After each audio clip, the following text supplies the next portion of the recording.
The history books say the Americas were settled from Asia, that the first Americans crossed a land bridge from Siberia during the last ice age, spread southward over millennia, and populated 2 continents before any European ever set foot on them. This is not a fringe theory. It is the foundational consensus of American archaeology, supported by linguistics, by oral traditions, by decades of genetic research, and by the overwhelming weight of evidence accumulated across the 20th century. And yet, buried within the genomes of certain Native American populations, there is a signal that this model cannot fully explain. A genetic whisper that points not east across the Pacific, not south from Beringia, but toward the other ocean entirely, toward Europe, toward a people who lived in the caves of Ice Age Spain and France, who carved extraordinary art into limestone walls, who developed a stone tool technology of breathtaking precision, and who then, around 13,000 years ago, vanished from the archaeological record so completely that we are still not sure what happened to them. They are called the Solutreans, and the question of whether their descendants somehow crossed the Atlantic during the last ice age is one of the most controversial, most contested, and most persistently unresolved questions in the entire history of human prehistory. To understand the Solutrean hypothesis, you first need to understand who the Solutreans were. The Solutrean culture takes its name from a site in central France called Solutre, where the distinctive stone tools that define the culture were first systematically identified in the 19th century. The culture flourished across the Iberian Peninsula and southwestern France during a period of intense glacial cold, roughly between 22,000 and 17,000 years ago, when the ice sheets of the last ice age were at or near their maximum extent. The Solutreans are remarkable for several reasons. Their stone tool technology was, by any measure, the most sophisticated in the world at the time. The thin, leaf-shaped flint bifaces they produced, sometimes called laurel leaves, required a level of pressure flaking technique that is extraordinarily difficult to replicate, even by modern flint knappers, with years of training. They are not the tools of people stumbling toward competence. They are masterworks, produced by a tradition that had refined its techniques over centuries. The Solutreans were also artists. The cave paintings of southwestern France and northern Spain, including Lascaux, Altamira, and Chauvet, are among the greatest artistic achievements of any culture in human history. While not all of these paintings can be attributed exclusively to the Solutrean culture, the Solutrean period corresponds to some of the most spectacular examples, and the artistic tradition they participated in represents a level of symbolic sophistication that places these people firmly within the fully modern human cognitive world. And then, around 17,000 years ago, the Solutrean culture disappears. The distinctive tool forms stop appearing in the archaeological record. The culture is replaced by the Magdalenian, a successor tradition that shares some elements with Solutrean technology, but represents a clear discontinuity. Where the Solutreans went, what happened to them, and whether any of them survived to pass their genes and their knowledge forward, is one of the enduring questions of Ice Age Europe. The Solutrean hypothesis, as formally proposed by archaeologists Dennis Stanford of the Smithsonian Institution and Bruce Bradley of the University of Exeter in a 2012 book, argues that some Solutrean people did survive and did pass their knowledge forward, not by remaining in Europe, but by crossing the Atlantic. The argument has several components, and each one is genuinely interesting regardless of whether the overall hypothesis is correct. The first is technological. The Clovis culture, the earliest well-documented culture of early North America, appearing around 13,000 years ago, produced stone tools with striking similarities to Solutrean technology.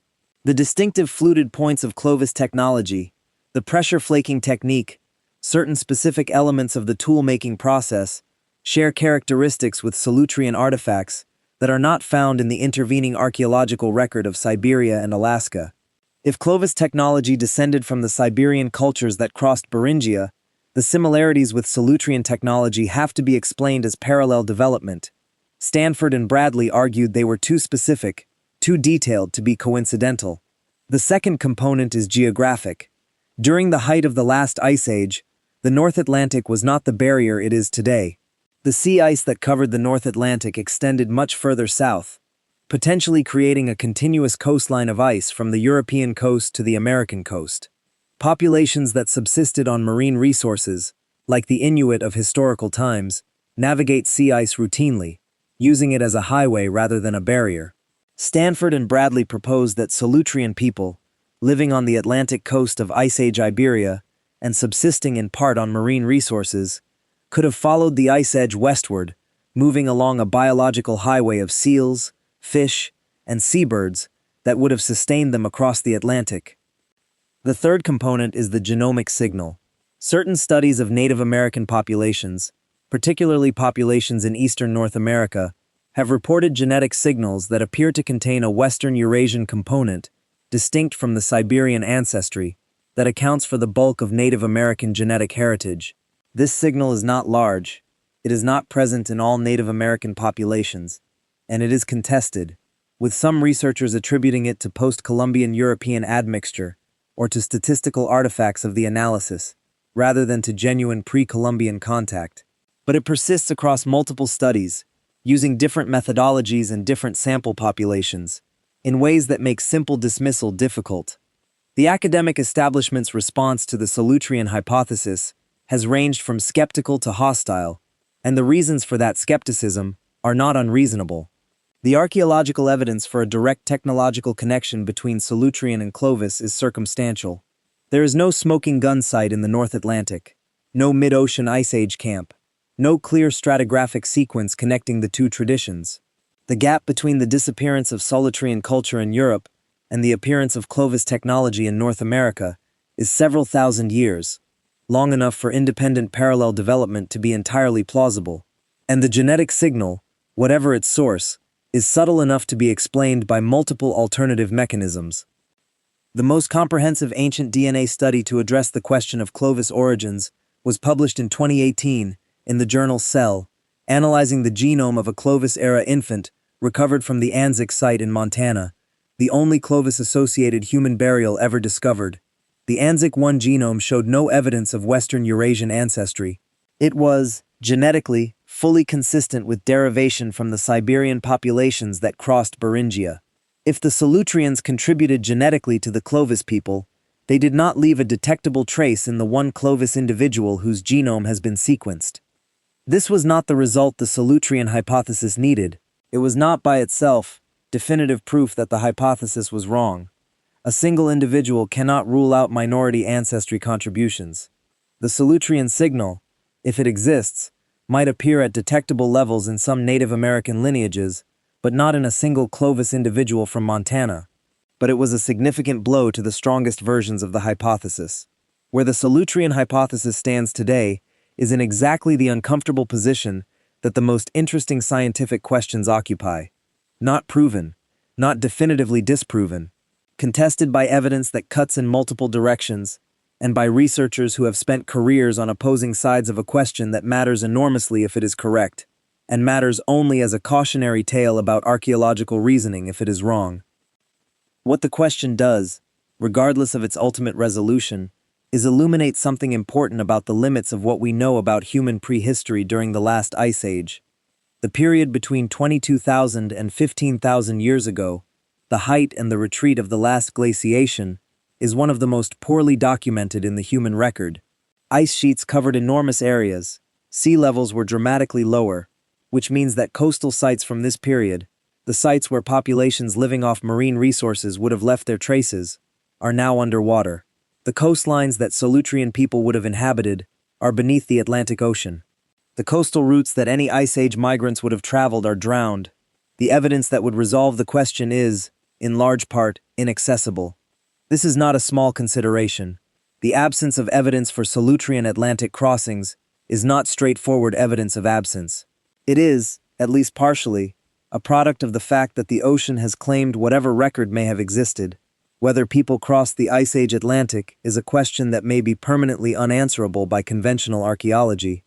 This is where the genetics become, if anything, more important. Because the genome does not disappear beneath rising seas. If Solutrean people reached the Americas and mixed with the populations already there, or with the populations that were simultaneously arriving from Siberia, their genetic contribution would be preserved in the DNA of their descendants, permanently, inaccessibly to the ocean, waiting like the Göbekli Tepe builder's signal, for a science patient enough to read it. That science is now advanced enough to look. The results so far are inconclusive, which is itself a kind of result. The Siberian signal in Native American ancestry is overwhelmingly dominant. The Western Eurasian signal, where it appears, is faint, contested, and explicable by multiple mechanisms. But it has not been definitively explained away. It persists, in study after study, as an anomaly too small to confirm the hypothesis, and too consistent to simply ignore. Imagine a small group of people on the Atlantic coast of Ice Age Iberia, somewhere in what is now Portugal or northwestern Spain. The ice is advancing. The landscape they have known for generations is changing. The game is moving. The fish are still there, following the cold currents. And to the west, following the seals and the seabirds, the ice extends as far as anyone has ever traveled in that direction. No one knows what lies beyond it. No one has ever come back from following it far enough to know. Whether any of them followed it far enough is the question. Whether the people who painted the caves of Altamira, who knapped flint into forms so precise they look machined, who survived the coldest period in 60,000 years on the edge of a glaciating continent, whether any of them paddled or walked their way to a coast no human had ever seen before, we do not know. The DNA has not yet said yes. It has not clearly said no. The ocean holds the archives, and the science is still learning how to read what little survives. What we do know about the Solutreans, independent of any Atlantic crossing hypothesis, is remarkable enough to demand attention on its own terms. They were not a primitive people. In the coldest, harshest climatic conditions that any modern human population had yet faced, they developed artistic and technological traditions of extraordinary sophistication. The flint tools they made were not just functional, they were beautiful. Their makers understood that there was a difference, and cared about making the distinction. That care, across 20,000 years of intervening history, is still visible in the objects themselves. The cave art they participated in, the hand stencils and the bison and the horses that still line the walls of Altamira and Chauvet and 100 other sites, is not the work of people who were still becoming human. It is the work of people who were already fully, completely, irreducibly human, who looked at a limestone wall and saw a canvas, who looked at a piece of flint and saw a form waiting to be released from it, who faced extinction-level cold with a response that included beauty as well as survival. Whether or not any of them crossed the Atlantic, they left a legacy that the human world has never fully reckoned with. They were, for the several thousand years of their cultural fluorescence, among the most sophisticated people on Earth. And then they vanished, leaving behind only their art, their tools, their descendants buried in a genetic record we are still learning to read, and a question about a frozen ocean that may never be fully answered. The Solutreans were never what we thought, because we barely knew they existed, and we still do not know what became of them. They created the most technically advanced stone tools in the Ice Age world. They made art that stopped archaeologists in their tracks 150 years after its discovery, and then they vanished, leaving a question mark at the edge of a frozen ocean that science has been trying to read for a century. The answer may be in the DNA. It may be beneath the Atlantic. It may be both. Or it may be that the question itself, unanswerable as it is the most important thing the Solutreans left behind. A reminder that the human story, even now, even with all the tools we have built to read it, still has chapters we cannot open.